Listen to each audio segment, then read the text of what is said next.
Mire las cosas que traen las pandemias y estas situaciones en que tenemos oportunidad de prestarle más atención a otras cosas. Luis está escuchando unos pajaritos, yo no los oí, pero ¿dónde están esos pajaritos, Luis? Mientras no sean como los de Maduro. Después que no sean muy imaginarios, no hay problema. No, pero fíjate, nos da hasta esas oportunidades de escuchar el canto de las aves, de todo eso. ¿Hay problemas? Sí hay problemas, pero dése la oportunidad de ver el problema desde fuera. Afuera están pasando cosas lindas también. Don Luis, ¿qué nos trae?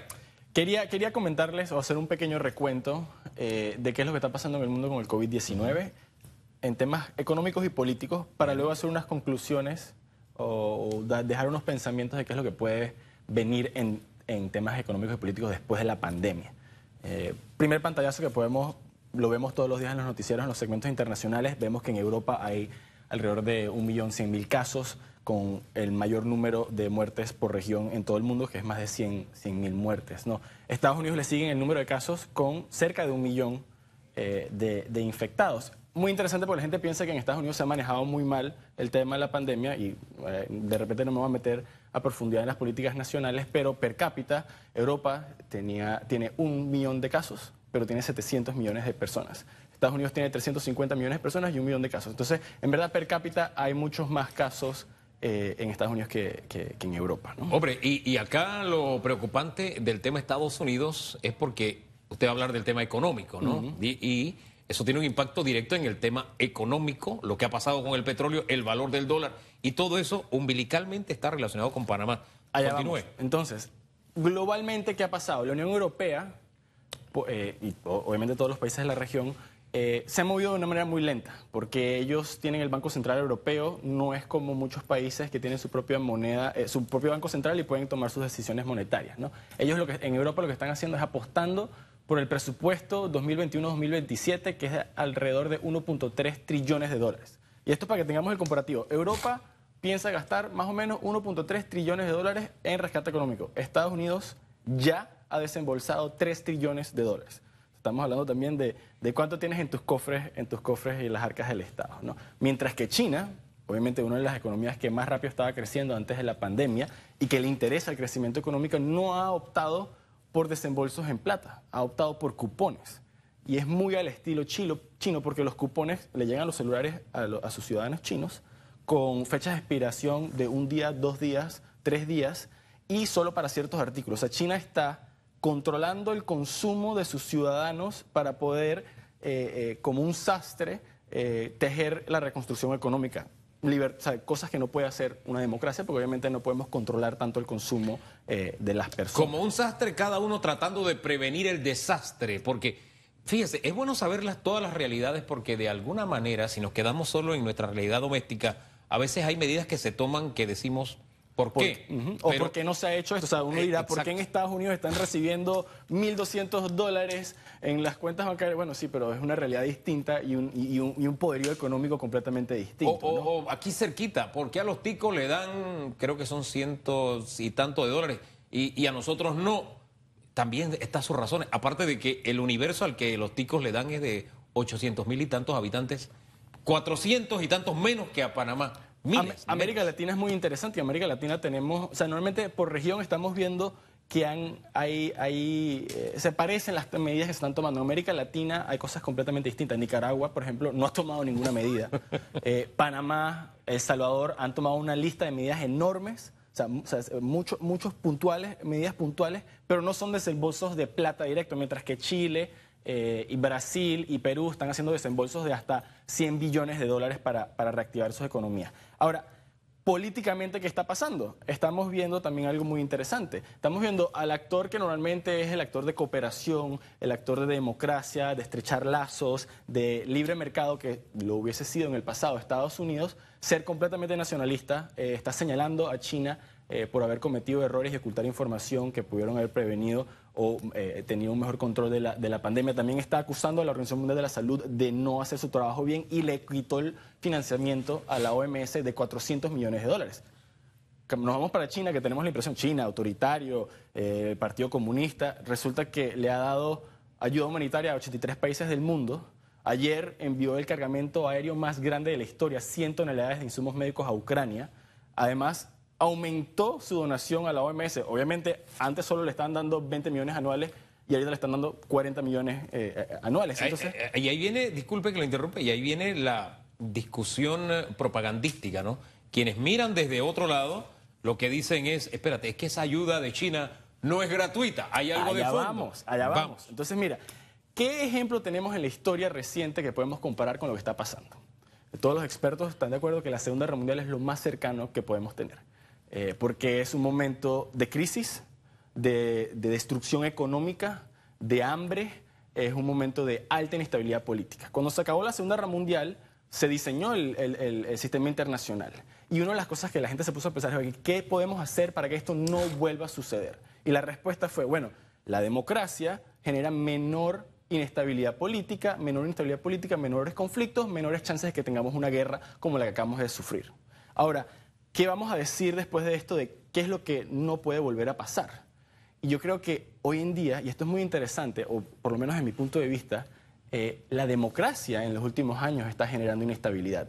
La polarización en la democracia en el mundo, de gobierno en gobierno, como cambian de políticas para poder generar, o sea, para tener votos. O sea, yo siempre tengo que decir que el anterior lo hizo muy mal y yo lo voy a hacer mejor. Eso ha generado inestabilidad. Y hemos visto en América Latina, en Europa y en Estados Unidos lo lento que han reaccionado y lo poco que han podido controlar la pandemia. Mientras que el modelo que surge como uno que sí pudo controlar, sí pudo hacerlo bien, sí está compartiendo con el mundo, resulta que es el modelo chino.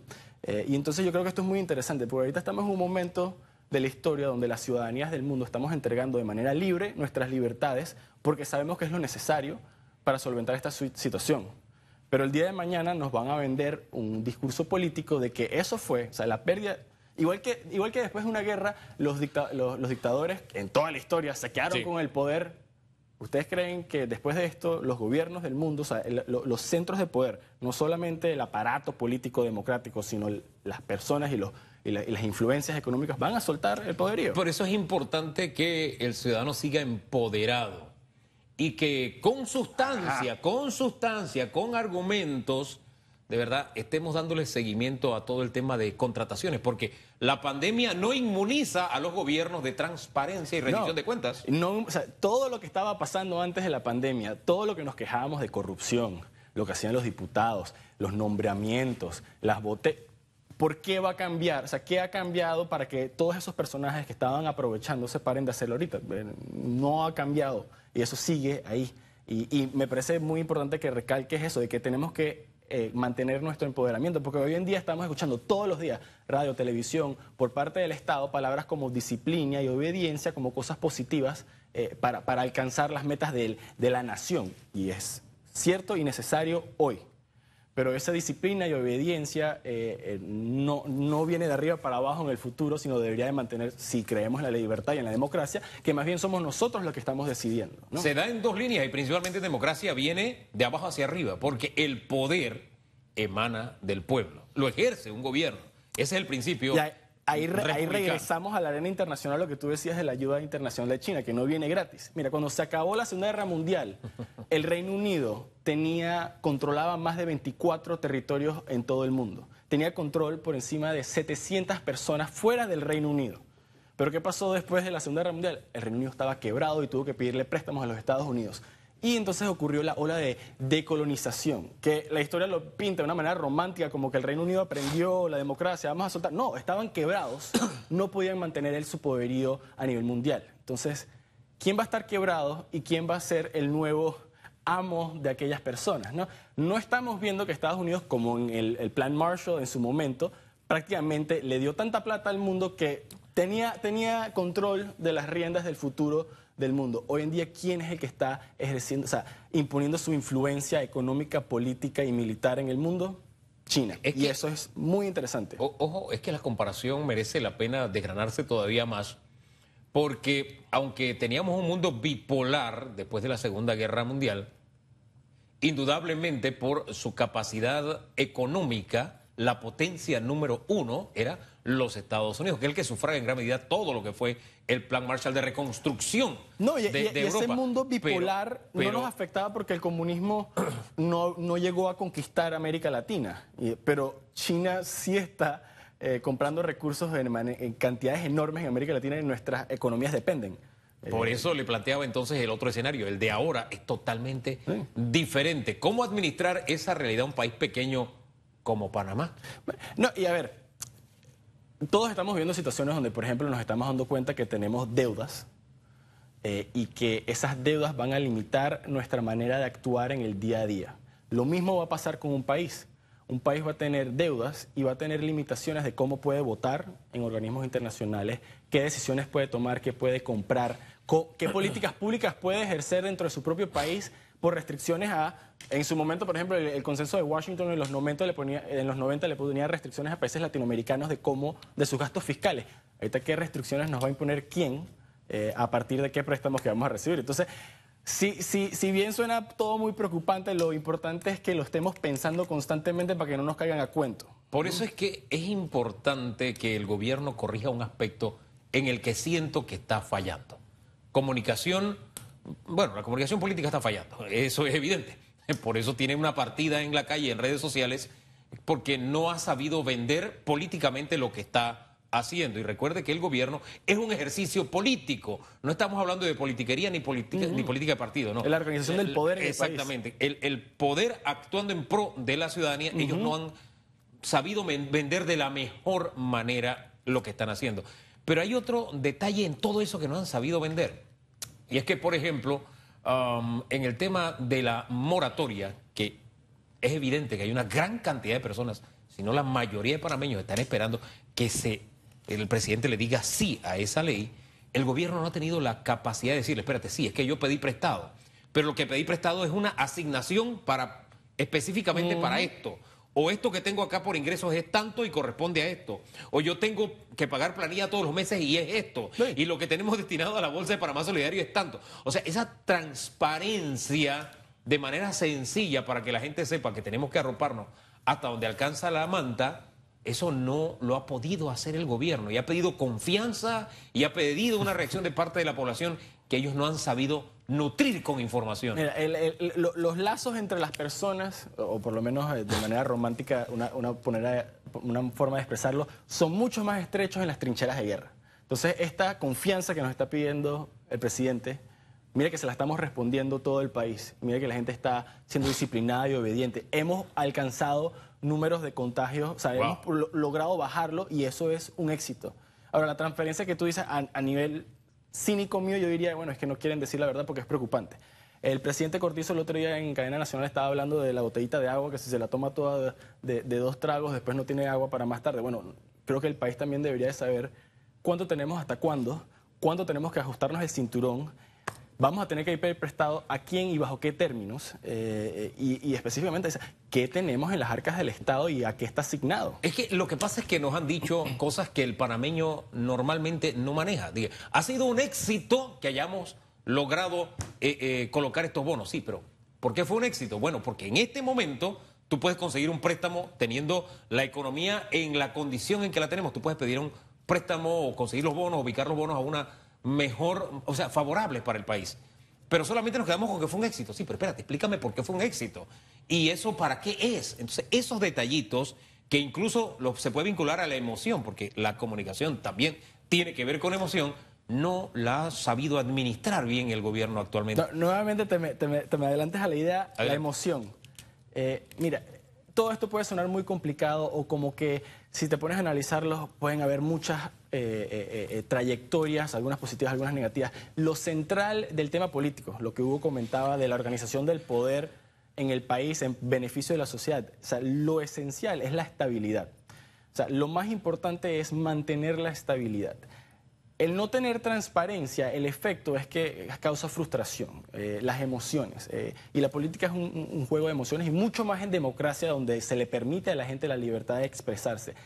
Y esta solidaridad que estamos teniendo hoy, el día de mañana puede que no sea la misma. Las frustraciones van a crecer, las deudas, los ingresos van a disminuir. Entonces es importante que el gobierno entienda que tiene que mantener la estabilidad y para mantener la estabilidad tiene que tener los ánimos calmados, y la honestidad es una muy buena política para que todos estemos claros y estar en la misma página. Porque la inestabilidad, ¿de dónde viene? Si yo no sé qué es lo que tú estás haciendo y yo no sé cómo son las reglas del juego, entonces yo pienso que tú te vas a aprovechar de mí y ahí eso genera inestabilidad. La transparencia no, porque sé exactamente cuáles son las reglas del juego, sé qué esperar y cuál es mi rol.